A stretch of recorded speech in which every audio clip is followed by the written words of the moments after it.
అన్న సమర్పణ దాని ఫలితం ఏంటి, ఎలా చేయాలి, అలాంటి వివరాలు ఈ వీడియోలో చూద్దాం. సో అన్నదానము అనేది ఎంత విశిష్టమైనటువంటి ఆధ్యాత్మిక ప్రక్రియో అందరికీ తెలుసు.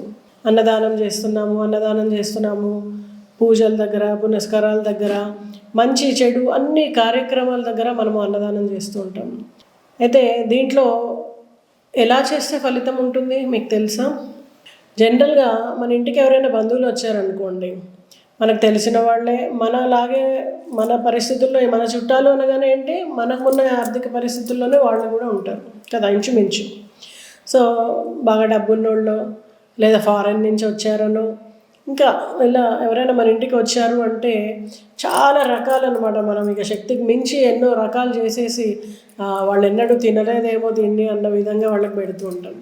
ఇంకా వెరైటీస్ పెట్టాలని తాపత్రయపడుతూ ఉంటాం.